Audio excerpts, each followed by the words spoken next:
Indiana football is not known as a historic powerhouse by any means. They have one of the lowest win percentages of any Power 5 team ever, and it's pretty rare that they're even relevant in football. Surprisingly though, over the last few years they've had a couple of good quarterbacks. It started with Nate Sudfeld, who went on to play in the NFL, and then you had Peyton Ramsey, who was pretty good, and then you had Michael Penix Jr., who is now at Washington, but was great for them there. Well, with Tom Allen being on the hot seat and Indiana's Connor Bazelak experiment not working out, they have hopefully found the savior of the program, whose family is already a pretty big deal in Bloomington. His name is Tayven Jackson. He was one of the top quarterback recruits in the class of 2022, spent some time at Tennessee last year, and has now transferred back home to try and save the Indiana program. In today's video, I'm going to introduce you to who Tayven Jackson is.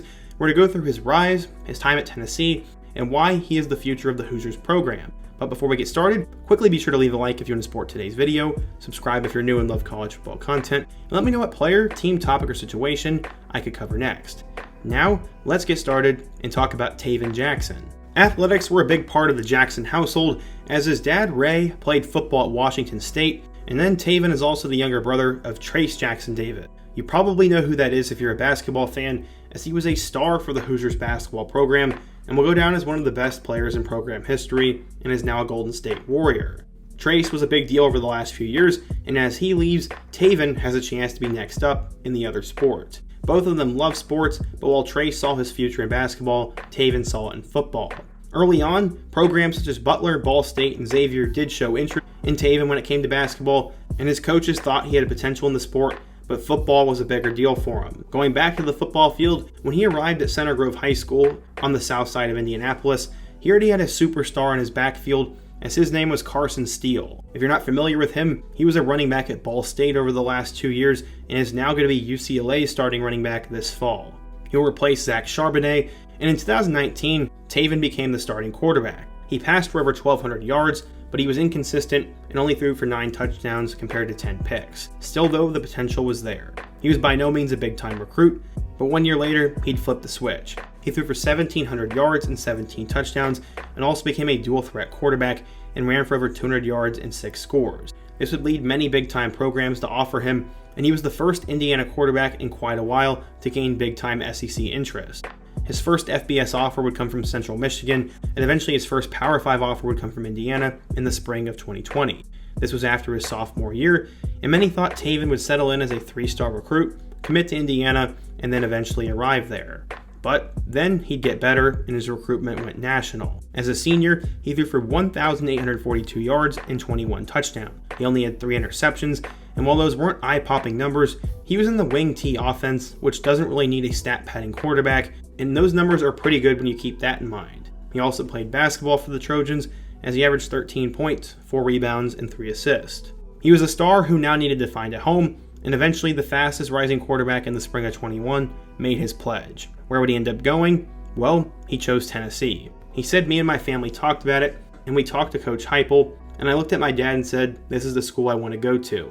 He said, "Yeah, son, it is a good fit for you, but it's your choice," and eventually they all decided on Tennessee. This was a huge get for the Vols and was the first quarterback commit of the Heupel era. Tayven said, quote, "Coach Heupel was talking about how Peyton Manning mentioned me and asked if he was going to get the 2022 recruit, and he told them that they were trying. Crazy that Peyton knew who I was." Tayven had over 30 Division I offers, but eventually chose the Vols over Arizona State, UCLA, Florida State, and Texas A&M. Notably, it seemed like Indiana was not on his radar that much. Another interesting piece of information from his recruitment was the old school way he went about things. His dad said, quote, "He has that new generation where kids want to post about everything on social media, but if he has 30 offers and narrows it to 5, he has 25 phone calls to make. Those coaches are not going to find out through social media, and Tayven will have to call them personally." Tennessee was not only getting a class act old school QB, but they were also getting a star player, as he left Center Grove as a big-time winner, and he shattered multiple school records along the way. He passed for 4,813 yards and 47 touchdowns.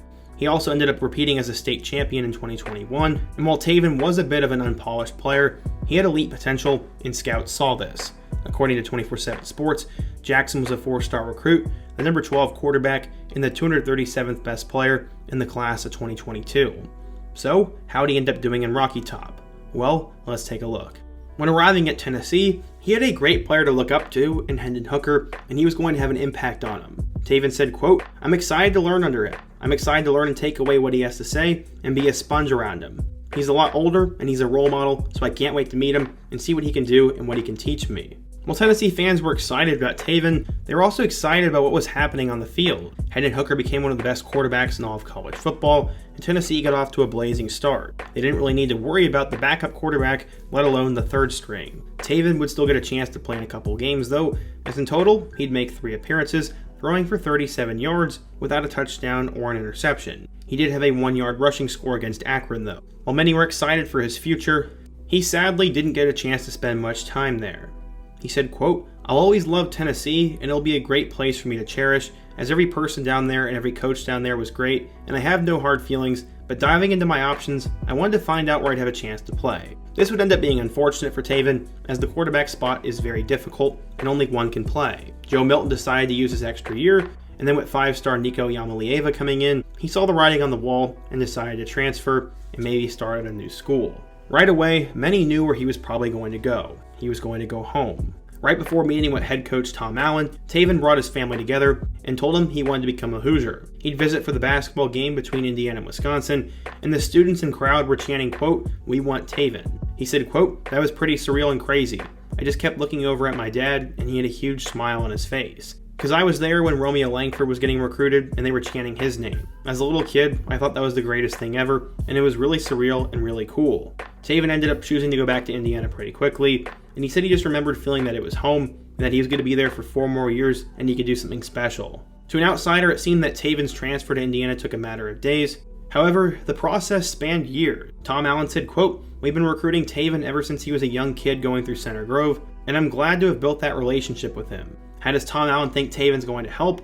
Well, Tayven's athletic, a long athlete, and is a multi-sport guy who played basketball and ran track. He's someone that could bring a new dimension to Indiana's offense, as not only does he have a great arm, but he has swag, can make plays when the pocket collapses on him, and is also just a tremendous leader. Indiana had that with Michael Penix, but he could never really stay healthy. And then last year, Connor Bazak was unfortunately made of glass, and the offensive line was horrible. Luckily, the Hoosiers got a new offensive line coach, so combining that with Tayven's abilities, well maybe, just maybe, he could be the next great Indiana quarterback. But he's got 2 players to beat out first. Dexter Williams ended up starting a few games for the Hoosiers last year, but unfortunately had a gruesome leg injury against Purdue and may not be back in time. There's also redshirt freshman Brendan Sorsby, who's one of those underrated 3-star recruits who has a lot of potential and could develop into something special. I still fully believe that Tayven will be the starter, as he was more highly recruited, has more potential, and I just think is flat out better. There's also going to be a lot of pressure for Indiana to start him, as obviously his family has a legacy there. But it's not going to be easy. Their week 1 game comes against Ohio State, and if that goes really bad, it could shatter Tayven's confidence and mess up the entire season, and hopefully not mess up his entire career. I bet they wish they had the Indiana State game week 1 first, but instead, you get to play the best of the best early on, and we'll see if Tayven starts and how he does. Overall, this is a make or break here for Tom Allen in Indiana, and I'm definitely excited to see what Tayven can do. But right now, it's just optimism, and it is hard to be a star quarterback for that program. What do you guys think, though? If you're an Indiana or Tennessee fan, what do you think of Tayven Jackson? What are your expectations for Indiana football this year? And what quarterback transfer should I take a look at next? Be sure to let me know down below. Leave a like if you want to support today's video, subscribe if you're new, and check out all my other videos on the end screen. I hope to see you guys again soon, but until next time, peace.